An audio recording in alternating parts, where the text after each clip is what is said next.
المرسلين قائد الغر المحجلين نبي الحرمين إمام القبلتين وسيلتنا في الدارين صاحب قاب قوسين معبود رب المشرقين ورب المغربين جد الحسن والحسين مولانا وملجأنا ومأوانا محمد عبده ورسوله أما بعد فأعوذ بالله من الشيطان الرجيم بسم الله الرحمن الرحيم قال الله تبارك وتعالى في القرآن المجيد وننزل من القرآن ما هو شفاء صدق الله العظيم وصدق رسوله النبي الكريم ونحن على ذلك لمن الشاهدين والشاكرين الحمد لله رب العالمين.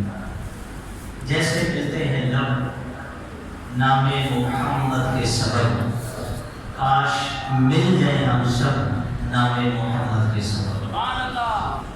جس دانے کے اندر تسبیح کے دانے پیروئے ہوئے ہوں وہ تسبیح بہت اچھی لگتی ہے، اور جس کے دانے بکھرے ہوئے ہوں وہ تسبیح مزہ نہیں دیتا. تو جو بیچ میں خلا اور غیب ہے انشاءاللہ بھی ٹھنڈا ماحول ہوتے ہیں، گرمی ہے، کوشش فرما کے قریب قریب تشریف لے. جو آیت میں نے آپ کے سامنے تلاوت کی ہے وَنُنَزِّلُ مِنَ الْقُرْآنِ مَا هُوَ شِفَاء، 12 کو اس کا نور ہے، اور ہم اتارتے ہیں قرآن میں جو کچھ بھی ہے شفا اور رحمت. کس کے لیے؟ ایمان والوں کے لیے. وَلَا يَزِيدُ الظَّالِمِينَ إِلَّا خَسَارًا، اور ظالموں کو صرف اور صرف نقصان ہی ہے. یعنی جو ظالم لوگ ہیں یہ خسارے میں پڑے ہیں.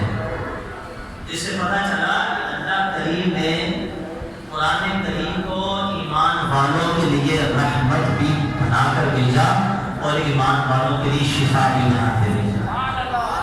قرآن کریم ابتدا کا انتہا سارا کا سارا ایمان والوں کے لیے شفا ہے، سارا کا سارا ایمان والوں کے لیے رحمت ہے. بیماری یہ ضد ہے شفا کی، اور رحمت کی ضد ہوتی ہے زحمت.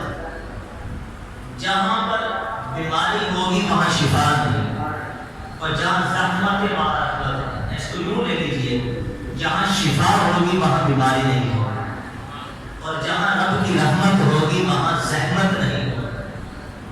اللہ تعالیٰ نے قرآن کریم کو مومنین کے لیے شفا بنا کر بھیجا. بیماری یہ وبا ہوتی ہے، زحمت یہ بلا ہوتی ہے، تو قرآن کریم کو شفا بھی بنایا. تو پتہ چلا کہ یہ ایمان والوں کے لیے دافع الوبا بھی ہے اور ایمان والوں کے لیے دافع البلا بھی ہے.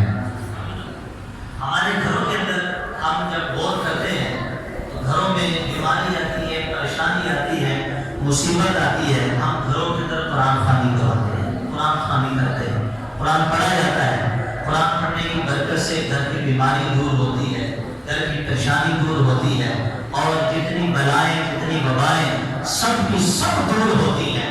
تو پتہ چلا کہ قرآن کریم دافع البلا بھی ہے، دافع الوبا بھی ہے. مرض القلم تمام مصیبتیں اس سے ختم ہو جاتی ہیں.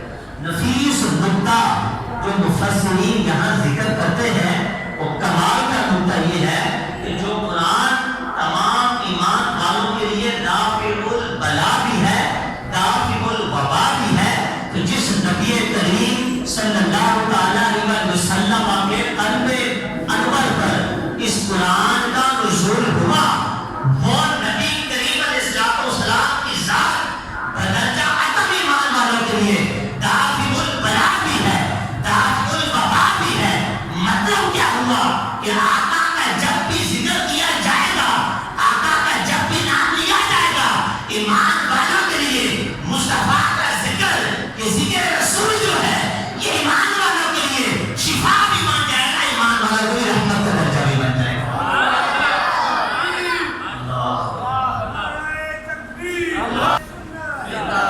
عظمت قرآن کے لیے جمع صحابہ کرام علیہ رضوان، سیدہ طیبہ طاہرہ عابدہ زاہدہ فاضلہ محدثہ مجتہدہ ام المؤمنین صدیقہ بنت صدیق، سچے باپ کی سچی بیٹی، پاکیزہ نبی کی پاکیزہ بیوی۔